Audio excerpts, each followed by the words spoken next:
ఒకసారి హాస్పిటల్లో కూడా ఒకసారి చూడండి. ఒకసారి 90 మంది పిల్లలు ఇక్కడ జాయిన్ అయ్యారు. మధ్యాహ్న భోజనం పథకం సరిగ్గా జరగడం లేదు. పిల్లలకు కనీసం బ్యాగుల సప్లై కూడా సరిగ్గా జరగడం లేదు. ఇచ్చేటోడు ఎవడు ఇవ్వడం లేదు సరిగ్గా ఏది వ్యవస్థ అనేది ఏది సరిగ్గా జరగడం లేదు. వ్యవస్థను ఘాట్లో పెట్టండి.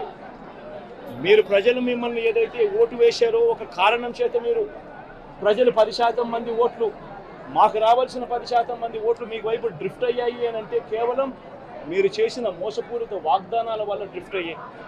ప్రజలు మీ దగ్గర నుంచి ఎక్స్పెక్ట్ చేస్తూ ఉన్నారు. రైతులు అల్లాడిపోతూ ఉన్నారు, రైతు భరోసా అందక. పిల్లలు అల్లాడిపోతూ ఉన్నారు, పిల్లలు బడులు స్టార్ట్ అయ్యాయి కానీ తల్లులకు అమ్మఒడి కార్యక్రమం ద్వారా వస్తూ ఉన్నది రావడం లేదు. తల్లులు ఎదురుగా ఆశగా ఎదురు చూస్తూ ఉన్నారు. వాళ్ళని చూసుకోండి. అక్క చెల్లెమ్మలకి ఇస్తామన్నారు నెల 1500 రూపాయలు, అది ఇచ్చే కార్యక్రమం చూసుకోండి. ఇంటింటికి ఉద్యోగం అన్నారు, ఉద్యోగం ఇవ్వకపోతే 3000 రూపాయలు ప్రతి ఇంటికి నిరుద్యోగ వృత్తి అన్నారు. ఆ పిల్లలందరూ ఎదురు చూస్తూ ఉన్నారు, మీరు ఎప్పుడెప్పుడు ఇస్తారు 3000 రూపాయలు నిరుద్యోగ వృత్తి అని. అది చూసుకోండి.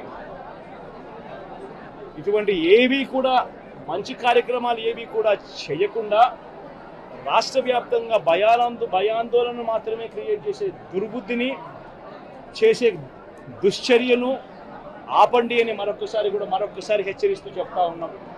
శిశుపాలను పాపాలు పండినట్టుగా వేగంగా జరుగుతూ ఉన్నాయి. తన పాపాలు పండడం అన్నది కూడా తను మర్చిపోదని సందర్భంగా మరొకసారి చెప్తా ఉన్నాం.